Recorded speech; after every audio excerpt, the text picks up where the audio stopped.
Buenas tardes, Padre Obispo. Buenas tardes, hermana. ¿Cómo se encuentra? ¿Llegó el viernes? Ay, en la barca de la palabra. Oh, sumergido en esta hermosa carta, ¿verdad?, del Papa Francisco sobre este domingo de la palabra, que hemos estado haciendo un recorrido hermoso y todo lo que falta. Todo lo que falta. Pero vamos hacia adelante. Dios nos guía, su palabra ilumina.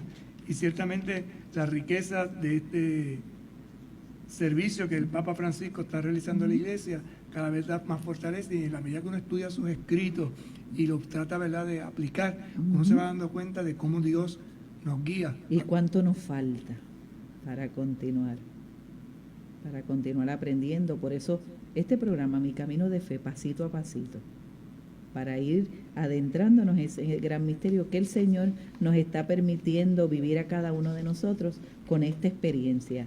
Que como dice el nombre de la carta, el título de la carta, Aperuit Ilis. Aperuit Ilis, que traducido es... ¿Cómo es traducido? Usted entiende más ese idioma que yo, ¿verdad? Lea la primera línea. Les abrió el entendimiento para que comprendan las escrituras. Les abrió el entendimiento. Lo que está dicho en un montón de palabras, en latín se sintetiza. Aperuit Ilis. Lo otro es una frase larguísima. El latín es bien conciso, por eso. El idioma español es rico en expresiones. Entonces, lo que se dice en dos palabras, te voy a decir dos palabras, si te las dicen en latín, te las que me quieras decir un montón de bien cosas. Sintetizado. Así que saludamos a todos los que nos sintonizan a esta hora en su programa Mi Camino de Fe, pasito a pasito, ¿verdad? Y el programa se llama Mi Camino de Fe, mi camino, no el camino. Mi camino, porque tú haces un camino de fe, y yo hago un camino de fe. Y Manuel hace un camino de fe. Y el que escucha hace un camino. Entonces, ni vamos más adelante ni vamos más atrás, vamos en el camino. ¿Verdad? Y Jesús nos va explicando las escrituras. Oramos para que nos dé su espíritu y nos guíe. Ven, Espíritu Santo. Purifica la iglesia, renuévala. Impúlsala, transfórmala. Únela. Para poder responder a la misión. Amén. Santa María de Guadalupe. Ayúdanos a ser discípulos misioneros. San José. Ayúdanos a ser discípulos misioneros. San Juan Diego. Ayúdanos a ser discípulos misioneros. Beato Carlos Manuel. Ayúdanos a ser discípulos misioneros. Y ayer nos quedamos en este numeral 5, ¿verdad?, donde hablábamos del catequista. Es bueno que también los catequistas, por el ministerio que realizan de ayudar a crecer en la fe, sientan la urgencia de renovarse a través de la familiaridad y el estudio de la Sagrada Escritura para favorecer un verdadero diálogo entre quienes lo escuchan y la palabra de Dios. Y leíamos un texto de la carta a los Hebreos, capítulo 4, versos del 12 al 13, que cerraba un poco la reflexión de ayer. Pues hoy vamos a abrir la reflexión con otro texto que se aplica al ministerio de la palabra, concretamente en clave de catequista, ¿verdad? Y es de la carta segunda de Timoteo, capítulo 3, versos también 14 al 17. Recuerden que Timoteo era un joven a quien Pablo había catequizado, instruido, incluso lo había puesto como ministro ordenado al frente de las comunidades cristianas. Entonces le escribe esta carta, le escribe dos cartas. En la de hoy, la porción que vamos a escuchar tiene que ver con el servicio que él presta como ministro de la palabra. Entonces, Timoteo como servidor de Dios, Timoteo como servidor de la palabra de Dios, catequista como servidor de la palabra de Dios. ¿Qué entendemos por esto? Vamos a escuchar lo que dice Pablo a Timoteo. Tú permaneces fiel a lo que aprendiste y aceptaste con fe. Sabes de quién lo aprendiste.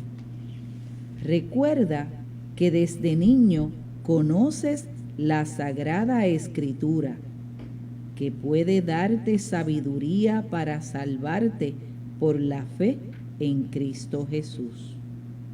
Toda escritura es inspirada y útil para enseñar, argumentar, encaminar e instruir en la justicia, con lo cual el hombre de Dios estará formado y capacitado para toda clase de obras buenas.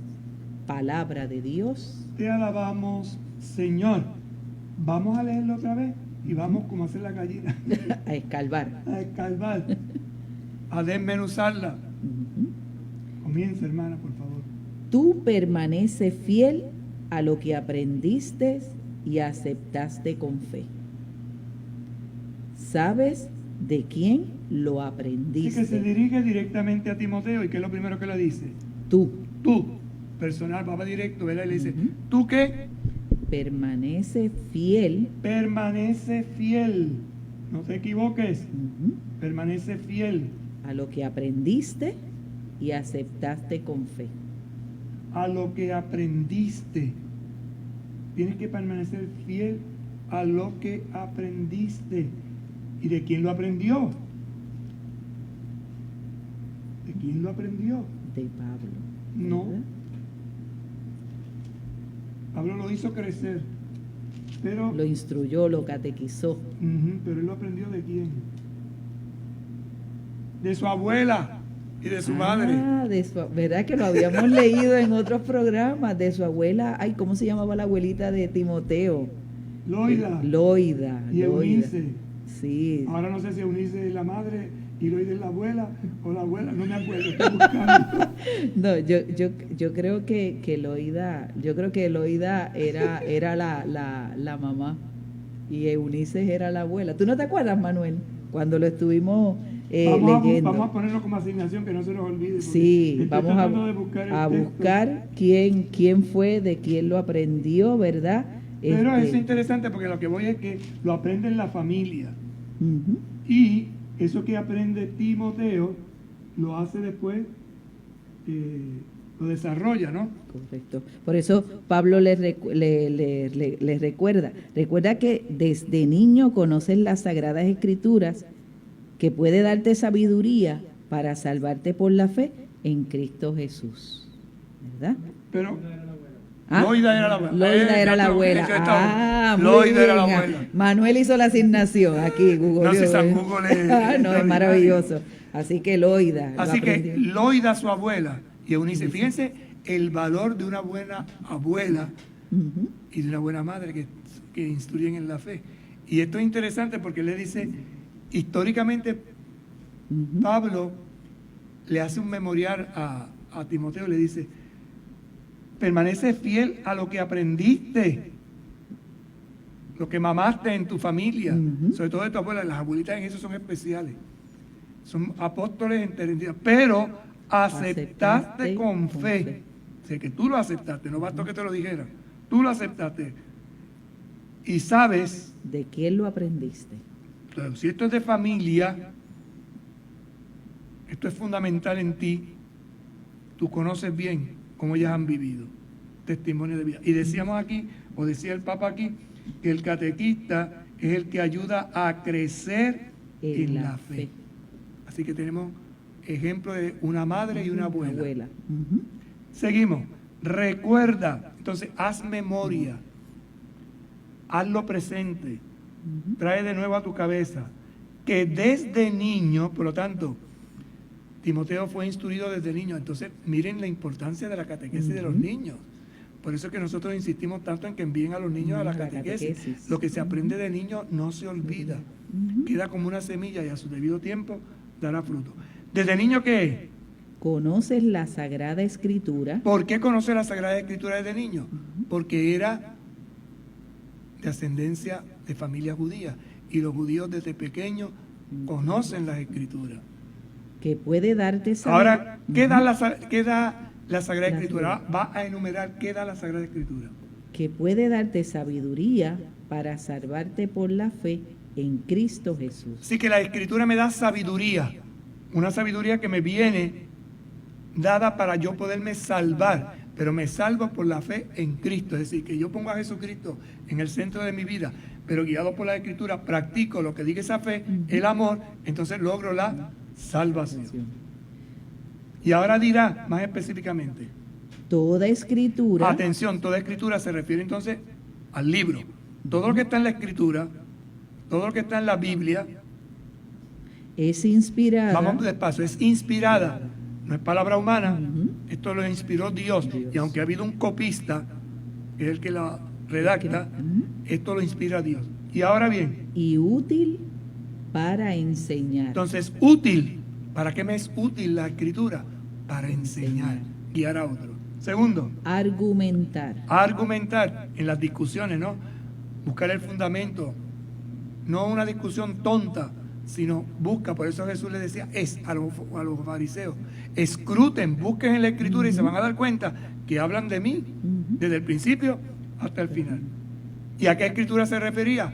A la Torá, a la ley y los profetas. Y ahí es donde vemos una serie de textos.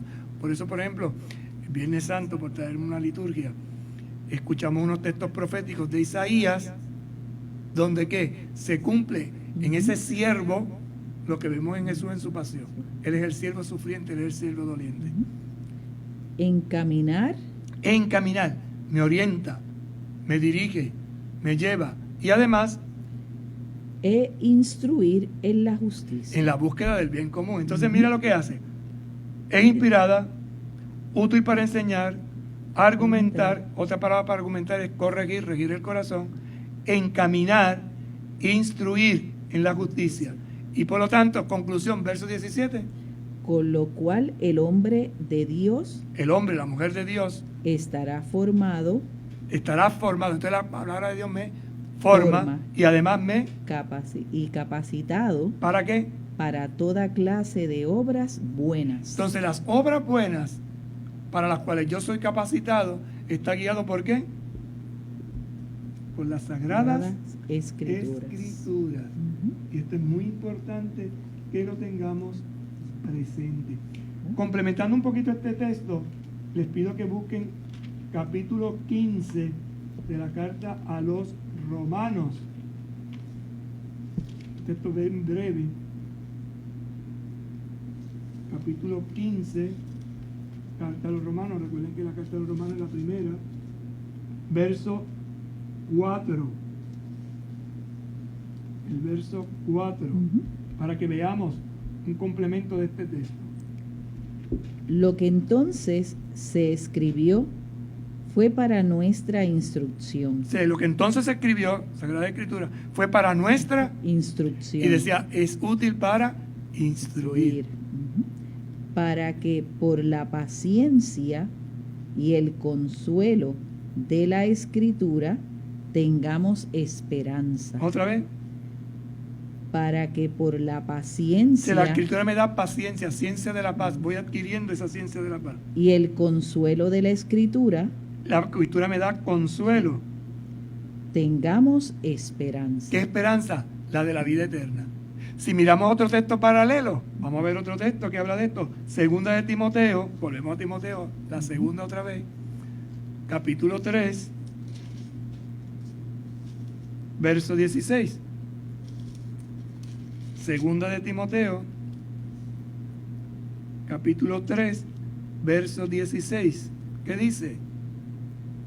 Toda escritura es inspirada y útil para enseñar, argumentar, encaminar e instruir en la justicia. En lo que acabamos de leer. Ujú. Lo que veo para que vean que esto es un texto paralelo. Ujú. Un texto paralelo. Veamos 1 de Corintios, capítulo 10. 1 de Corintios, capítulo 10. 1 de Corintios, capítulo 10, versos 16 en adelante. Capítulo 10, versos 16. La copa de bendición Habla de la Eucaristía. que bendecimos no es comunión con la sangre de Cristo. El pan que partimos no es comunión con el cuerpo de Cristo. Uno es el pan y uno es el cuerpo que todos formamos, porque todos compartimos el único pan. Miren a los israelitas de raza. Hermana, ¿dónde está usted leyendo? En el Primera de Corintios 10. Primera de 16. Corintios 10. Sí, Me Primera equivoqué. de Corintios. Primera de Corintios 10, verso 6. Ah, ok. Porque eso no es lo que yo tengo aquí. Ah, ok. Sí, no, porque Usted usted está en la dijo Eucaristía. 10. Lo que pasa es que usted dijo 16. Pues fue error mío, Ok. error de imprenta. Entonces, esos sucesos, ¿Cuáles sucesos? Los de la Escritura. Ahora sí, digo, como que está en la Eucaristía, pero como que no me suena. esos sucesos nos sirven de ejemplo para que no nos abandonemos a malos deseos como ellos lo hicieron. Ahí es donde dice, orienta la vida. Se la Sagrada Escritura. Todos estos sucesos nos sirven de ejemplo. Ujú. Miremos el que leímos hace unos días de Nehemías. Es un suceso que me sirve de ejemplo. ¿Para qué? Para Para que no nos abandonemos a malos deseos. sí, no volvamos para atrás, sino que sigamos Adelante. adelante. Por eso es interesante conocer la Escritura y hacer el recorrido de la Escritura. Quería leer estos textos ahora para que lo que vamos a compartir, iluminado desde la carta que el Papa escribe de su puño y letra, Ujú. nos ayude y nos sostenga. Vamos al número 6 de la carta. Esta Ah. carta la pueden conseguir en los documentos de la Santa Sede. ¿Se llama cómo, hermana? Se llama, por aquí está, lo tenemos, Aperuit Ilis. Aperuit Ilis. En nuestro idioma les abrió el entendimiento para comprender las escrituras. Es correcto, se lo googlean y Ajá. consiguen el documento. Pero Seguro entonces estamos que en este sí. documento en el número 6. 6. Antes de reunirse con los discípulos que estaban encerrados en casa y de abrirles el entendimiento para comprender las escrituras, el resucitado se aparece a 2 de ellos en el camino que lleva de Jerusalén a Emaús. La narración del evangelista Lucas indica que es el mismo día de la resurrección, es decir, el domingo. Aquellos 2 discípulos discuten sobre los últimos acontecimientos de la pasión y muerte de Jesús.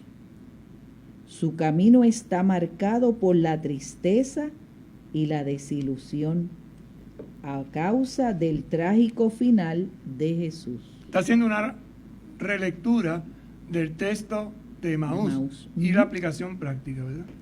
Esperaban que él fuera el Mesías libertador y se encuentran ante el escándalo del crucificado. Con discreción, el mismo resucitado se acerca y camina con los discípulos, pero ellos no los reconocen. A lo largo del camino, el Señor los interroga, dándose cuenta de que no han comprendido el sentido de su pasión y su muerte. Los llama necios y torpes. Y comenzando por Moisés y siguiendo por todos los profetas, les explicó lo que se refería a él en todas las escrituras. Cristo es el primer exégeta. No solo las escrituras antiguas anticiparon lo que él iba a realizar, sino que él mismo quiso ser fiel a esa palabra para evidenciar la única historia de salvación que alcanza su plenitud en Cristo. Entonces dice que Cristo es el primer exégeta. Que es un exégeta? Una persona que expone o interpreta un texto especialmente de la Biblia. Es decir, aquel que le da el sentido. Por eso él va explicando las escrituras. Ujú. Que luego tenemos un ejemplo que usted muchas veces lo ha citado en el etíope. Ujú. no en el etíope, sino en Felipe, el diácono que acompaña al etíope, le hace una exégesis, porque él iba leyendo un texto de Isaías y dice, ¿a quién se aplica esto? Y entonces le explica. Esto es lo que la iglesia hace y que ha aprendido ya del maestro, pero lo hace en el camino. Y por eso este programa se llama El Camino de la Fe. En el camino de tu fe y de la mía, nosotros estamos también tratando de hacer una exégesis de textos bíblicos y de las enseñanzas de la iglesia. Vamos a ver qué nos dice el número 7, como relectura y aplicación de este texto bíblico que acabamos de escuchar. La Biblia, por tanto, en cuanto Sagrada Escritura, habla de Cristo y lo anuncia como el que debe soportar los sufrimientos para entrar en la gloria. Que era lo que aquellos dos discípulos de Maús no entendían, y Pedro tampoco. Es decir, tenían una visión de un Mesías triunfalista, guerrero, que iba a ganar. Esa no es la visión que realmente presenta la Sagrada Escritura, y por eso uno se puede equivocar y no entender, porque tienes en tu cabeza una imagen de un Dios, de un Cristo que no es. Por eso es que dice el texto, ellos esperaban que Él fuera el Mesías libertador. Que era verdad, pero no libertador político, sino el Mesías, el libertador religioso. ¿Verdad? Y se encuentran ante el escándalo del crucificado. Claro, acabó en la cruz. ¿Qué liberado es este que acaba en la cruz? Es que no entiende. Verás cómo esto da un giro total. No solo una parte, sino toda la Escritura habla de Él. Interesante. No solo un pedacito de la Biblia, es toda la Escritura la que habla. Por eso, hago referencia a ese texto que Isaías presenta en el capítulo 53 y en los otros cánticos del Antiguo Testamento, es Cristo, es Jesús, en Él se cumple. Por esto, una de las confesiones de fe más antiguas pone de relieve que Cristo murió por nuestros pecados según las Escrituras y que fue sepultado. Se saltó una línea que es importante, hermano. Okay. Desde dice, donde no solo una parte. Su muerte y resurrección. Es correcto. Pero lea desde no solo para que entonces veamos el pensamiento completo. No solo una parte, sino toda la Escritura habla de Él. ¿Toda la Escritura habla de qué? Su muerte y resurrección son indescifrables sin ella. Si no, no se entiende. No entendemos por qué muere Jesús y por qué resucita si no vemos todo el contexto. Está en toda la Biblia. Por eso es importante conocerla. Ahora sigue. Por esto, una de las confesiones de fe más antiguas pone de relieve que Cristo murió por nuestros pecados según las Escrituras, y que fue sepultado y que resucitó al tercer día según las Escrituras, y que se apareció a Cefas. Y eso mismo decimos en el credo. Según las Escrituras. Murió, resucitó según las Escrituras. Nació de Santa María según las Escrituras. Puesto que las Escrituras hablan de Cristo, nos ayudan a creer que su muerte y resurrección no pertenecen a la mitología. ¿Qué es la mitología? ¿Usted sabe qué es eso? No, vamos a buscarlo. Busque qué es mitología. Tiene que ver con cuentecitos. Con cuentecitos. Sino a la historia, y se encuentra en el centro de la fe de sus discípulos. No es mitología. Vamos a ver esa palabra que a veces oímos. Esto es una mitología. Esto viene de mito. Vamos a ver qué es un mito. Es una mitología. Ese cuento que están diciendo, que es eso que están hablando. No es eso. Está en la realidad. Es histórico. Mitología. Conjunto de mitos de una cultura, un pueblo, una religión. Busque qué es mito. Vamos a buscar mitos. Porque dice que es un conjunto. Ajá. Un conjunto de mitos. Entonces dice, pues mitología viene de mito. Pues entonces, ¿qué es mito? Vamos. Mito.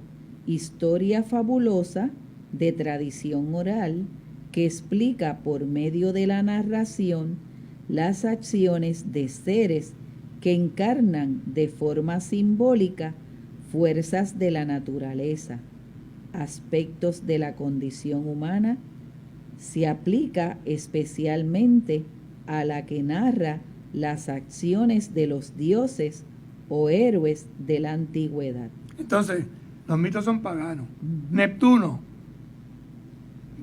y te cuentan el cuento de Neptuno y toda esta historia, ¿no? Eso es un mito, eso. A veces mitos y hacen una historia que revela que, en definitiva, una creencia de un tipo de religión. Dice otra definición, padre. Dice, historia imaginaria que altera las verdaderas cualidades de una persona o de una cosa que les da más valor del que tiene en realidad. Un mito. Se puede hacer un mito de Sor Cristina. Sor Cristina reza, pero es que yo vi a Sor Cristina levantarse cuando rezaba. Levitaba. No tocaba el piso. Se iba subiendo al techo y muchas veces me la encontré en el techo de la iglesia. ¿Usted vio eso?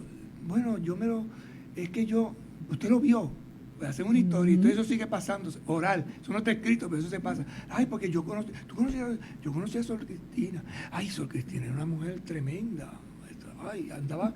Mira, tú la veías como que caminara en el aire. Levitaba. Y así se van sacando historias. Jesucristo no es nada de mito. Jesucristo es una realidad. Existió. Nació. Por eso el credo fue crucificado, muerto y sepultado en tiempos de Poncio Pilato. Y Poncio Pilato existió. Y por eso hay libros históricos, no solo el Evangelio, la historia. Da fe de que hubo un tal Jesús de Nazaret que fue crucificado por Poncio Pilato. Entonces no es un mito, es una realidad. Seguimos.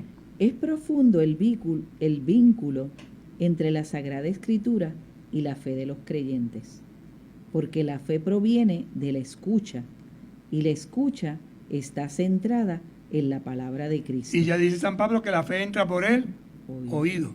Escuchas, y si escuchas, tienes fe.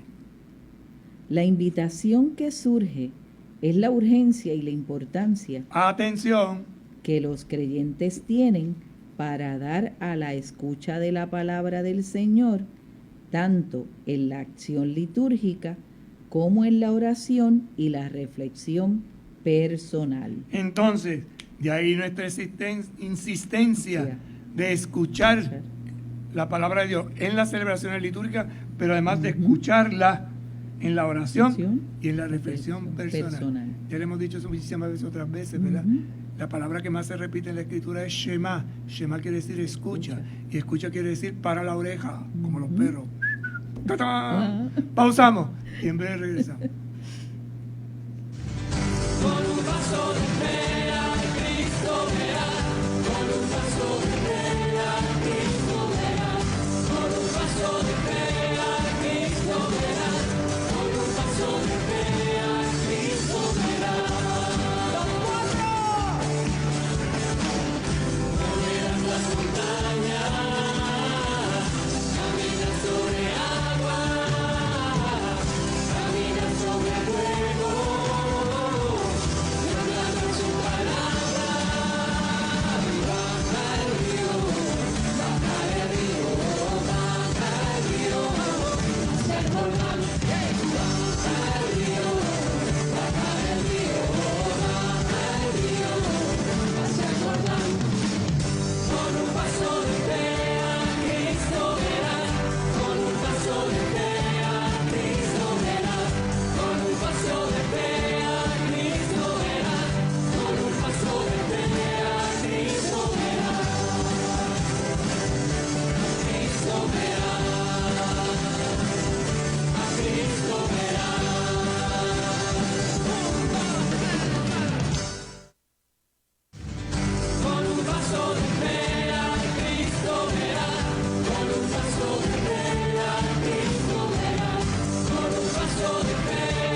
continuamos compartiendo con ustedes esta carta tan hermosa del Papa Francisco, ¿verdad? Les abrió el entendimiento para comprender las Escrituras, y esto es lo que estamos haciendo pasito a pasito, leyendo cada numeral de esta carta y a la luz de la palabra. Por eso hemos compartido en algunos momentos unos textos que son importantes para que resuene más en nuestro corazón y vaya penetrando, como leíamos en la carta de los Hebreos, ¿verdad? Que es como espada de doble filo, que entre hasta lo más profundo de nuestro ser. Creo que es interesante, hermana, que lea ese texto que usted comentaba hace un momentito, como un texto paralelo. Sí. ¿Qué se llama texto paralelo? Lo que tengan la versión de la Biblia de Jerusalén o la versión que estamos usando en la diócesis, que se llama la Biblia del Pueblo de Dios, usted se va a dar cuenta que al lado de los textos bíblicos aparece unos textos pequeñitos al lado derecho o al lado izquierdo. Eso es lo que se llama un paralelo. Y los paralelos quiere decir que te ayudan a entender en concreto el verso que se está reflexionando. Y entonces la hermana consiguió un paralelo que es de la carta de... Es de Pedro, pero vamos a hacer el paralelo con la carta de Pablo, de la segunda carta de Pablo a Timoteo. Que era la que estábamos leyendo y comentamos del ahorita. Capítulo 3, específicamente el versículo 16. Lea otra vez el versículo 16 para hacer memoria, para que puedan ver la conexión, la argolla, como decimos. Dice, toda escritura es inspirada y útil para enseñar, argumentar, encaminar e instruir en la justicia. Eso lo entendemos ahí, pero a la luz de la misma Biblia, ¿cómo se explica eso? Mire lo que dice Pedro. Pero deben saber ante todo que ¿En nadie... qué capítulo, hermana? Perdóneme, sí. Segunda de Pedro, capítulo 1, versículo 20. Segunda de Pedro. Capítulo 1, versículo 20. Segunda de Pedro, capítulo 1, versículo 20. Repetimos, ¿verdad? Para aquellos que están también con la Biblia y para que busquen el texto, es la segunda de Pedro, capítulo 1, versículo 20. Pero deben saber ante todo que nadie puede interpretar por sí mismo una profecía de la Escritura, porque la profecía nunca sucedió por iniciativa humana, sino que los hombres de Dios hablaron movidos por el Espíritu Santo. Léalo otra vez. Pero deben saber, tengan presente, ante todo, que nadie puede interpretar por sí mismo una profecía de la Escritura. Es que el Señor me dijo a mí, yo me invento espérese, que eso no es así. El Señor te da la iluminación, pero tú tienes que confrontar eso. ¿Con quién? Miren lo que dice. Porque la profecía nunca sucedió por iniciativa humana. Eso no es que a mí se me ocurrió y lo puse ahí. No, esto viene inspirado por el Espíritu. Sino que los hombres de Dios hablaron movidos por el Espíritu Santo. ¿Y cómo yo sé que el hombre de Dios habla por el Espíritu Santo? Porque hay comunión.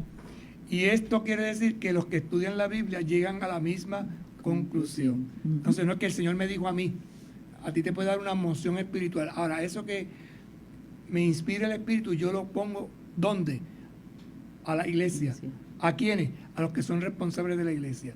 Y entonces, en esta responsabilidad pastoral se interpreta el texto. ¿Y cómo yo interpreto un texto? Pues yo tengo que mirar la tradición de esa interpretación. Por eso hay que tener cuidado con algunas interpretaciones que hace la gente. Y tú dices, ¿pero y dónde se sacó eso? No es que el Señor me dijo a mí, ¿cuándo te lo dijo a ti? Esta mañana en la oración, ¿de qué forma? ¿Qué estabas tú haciendo? ¿Cómo se aplica esto? Entonces, se hace ¿qué?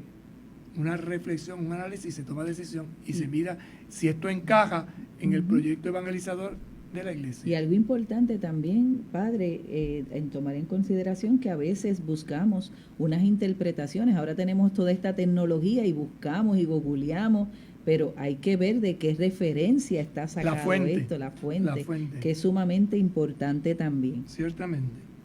En el numeral 8 nos dirá el Papa, el viaje del resucitado con los discípulos de Maús, concluye con la cena. El misterioso viandante acepta la insistente petición que le dirigen aquellos dos. Quédate con nosotros porque atardece y el día va de caída. Se sientan a la mesa, Jesús toma el pan, pronuncia la bendición, lo parte y se lo ofrece a ellos. En ese momento sus ojos se abren y los reconocen. Interesante porque para nosotros cristianos católicos el momento culmen de entender plenamente la Sagrada Escritura se da en la Eucaristía. Una palabra que hemos escuchado, que hemos meditado, que ha sido proclamada, que ha sido explicada, se ilumina desde la mesa. Y entonces es ahí donde uno ve lo que se decía anteriormente, el misterio de la muerte y la resurrección del Señor en el signo del pan y del vino. Esta escena nos hace comprender el inseparable vínculo entre la Sagrada Escritura y la Eucaristía. El Concilio Vaticano II nos enseña: la Iglesia ha venerado siempre la Sagrada Escritura, como lo ha hecho con el cuerpo de Cristo, pues sobre todo en la Sagrada Liturgia nunca ha cesado de tomar y repartir a sus fieles el pan de vida que ofrece la mesa de la palabra de Dios y del cuerpo de Cristo. Fíjense entonces la unidad que se da. Mesa de la palabra, mesa pequeña, el ambón, mesa del sacrificio, la Eucaristía. Por eso hay dos mesas. Compartir la mesa de la palabra que ilumina, compartir la mesa del sacrificio que alimenta y nutre. Siempre en la Eucaristía hay palabra y siempre en la Eucaristía se comparte el pan, cuerpo y sangre del Señor. El contacto frecuente con la Sagrada Escritura y la celebración de la Eucaristía hace posible el reconocimiento entre las personas que se pertenecen. Como cristianos, somos un solo pueblo que camina en la historia. Un solo pueblo, un pueblo que camina en la historia, en la realidad. Fortalecidos por la presencia del Señor en medio de nosotros, que nos habla, palabra y nos nutre. Eucaristía. El día dedicado a la Biblia no ha de ser una vez al año, sino una vez para todo el año. Fíjate cómo usa la palabra, no es una vez al año y ya pasó, no, es una vez para todo el año. Como el agua, no bebes agua una vez al día, bebes agua para todo el día, tienes que beber frecuentemente. Porque nos urge la necesidad de tener familiaridad e intimidad con la Sagrada Escritura y con el resucitado, que no cesa de partir la palabra y el pan en la comunidad de los creyentes. Para esto necesitamos entablar un constante trato de familiaridad con la Sagrada Escritura. Si no, el corazón queda frío y los ojos permanecen cerrados, afectados como estamos por innumerables formas de ceguera. Y aquí paramos para ya celebrar el próximo domingo esta, podríamos decir, Eucaristía, donde la palabra de Dios será entronizada una vez más, proclamada para ponerla en práctica. Recordamos lo que decíamos anteriormente, ¿verdad? Haz de tu casa un lugar de celebración, entroniza la palabra, invéntatela, busca la forma, pero que sea lámpara, que sea roca, que sea luz, que sea reloj que marque tu ritmo y tu vida. Y esto lo pedimos al ir concluyendo esta semana de oración por la unidad de la Iglesia, esa palabra que une, que fortalece y sobre todo que congrega. Señor Dios nuestro, que amas a los hombres, te rogamos derrames sobre nosotros la gracia abundante de tu Espíritu, para que caminando en santidad, según la vocación a que nos llamas, demos a los hombres testimonio de la verdad y busquemos la unidad de todos los creyentes en el vínculo de la paz verdadera. Por Jesucristo nuestro Señor. Amén. El Señor esté con ustedes. y con tu Que espíritu. les bendiga y les acompañe el buen Dios Todopoderoso, Padre, Hijo y Espíritu Santo. Amén. Nos vemos la próxima semana. Hasta el lunes. Vale. Buen fin de semana. Ánimo.